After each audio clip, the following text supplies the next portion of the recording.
I'm sure that good news will be one of the top stories from Ayo. Now, over to you.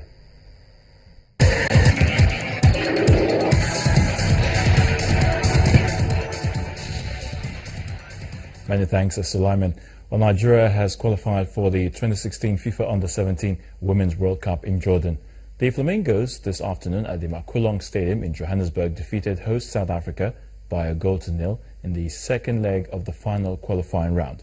Rashidat Ajibade scored the only goal in the 28th minute to ensure Nigeria advanced 7-0 on goal aggregate. The quest for a place in next year's Africa Cup of Nations continues as matches were played in different cities on the continent. Cameroon's indomitable Lions forced the Bafana Bafana of South Africa to a 2-2 draw in a keenly contested encounter in Group M. Elsewhere, DR Congo defeated Angola 2-1. Mauritius secured a slim 1-0 victory over the Wasps of Rwanda. Namibia also got past Burundi by 3-1. Morocco edged past Cape Verde by 1-0, while Seychelles defeated Lesotho 2-0. Barcelona's Camp Nou opened its doors to allow fans to pay tribute to Johan Cruyff, a formidable presence at Barcelona, as well as one of soccer's greatest players and most visionary coaches.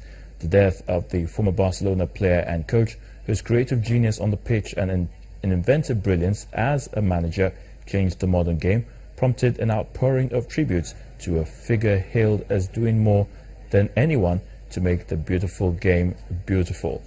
The Dutchman died on Thursday, aged 68, after contracting lung cancer. He was able to steer the Netherlands national team to the final of the World Cup in 1974, but lost to eventual winners West Germany. India's dangerous batsman Virat Kohli says Australia will make the grave mistake of adding fuel to fire if they needle him in Sunday's win or burst at World 2020 contest, but asserted he's good enough to excel without provocations. A self-admitted admirer as well as practitioner of Australia's passionate, aggressive brand of cricket, it was almost inevitable that the 27-year-old has featured in several on-field spats with them. And that's a wrap on sports news. I'm Aya Tunde, colleague on the News at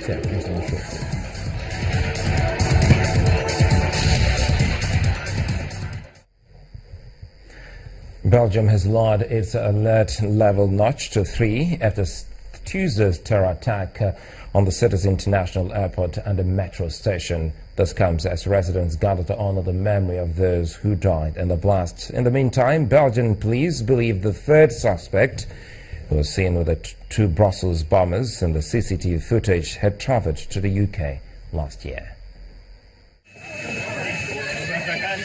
It's 4 days since the deadly explosions at the Brussels-Zaventem International Airport and the Melbeek metro station in Belgium that has left about 31 people dead and hundreds injured. Sorrow, tears and anguish as Belgians gathered outside the City Stock Exchange building. They lay wreaths, flowers and candles in memorial of their departed loved ones. Professional basketball player for Ghent, Brazilian-born Sebastian Bellin is among the lucky survivors. He's recovering from injuries to his leg and hip in this hospital. When I was on the ground, once it was over, I couldn't hear anything, and I tried to move, but I took my leg with both my hands, and my leg was torn. My hip was exploded. The pains have refused to go away. Many Belgians still feel unsafe. They are planning a march against fear on Sunday. But the Interior Minister has called for the protest to be postponed. We are still all over the country in threat level 3. There are inquiries, important inquiries going on. For these inquiries we need a lot of police capacity all over the country. And it's our main priority to let the police in the best circumstances possible do these inquiries. And that's the reasons why we invite the citizens tomorrow not to have this manifestation tomorrow. and to report it to a later date.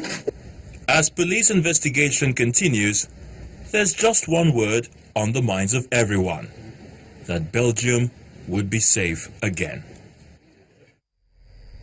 And the main news again. President Muhammadu Buhari has asked Nigerians to love one another as the country continues on its quest for change.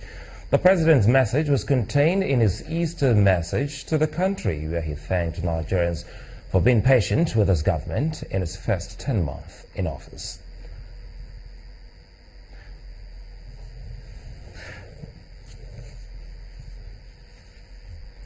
That's the news at 10. Many thanks for watching.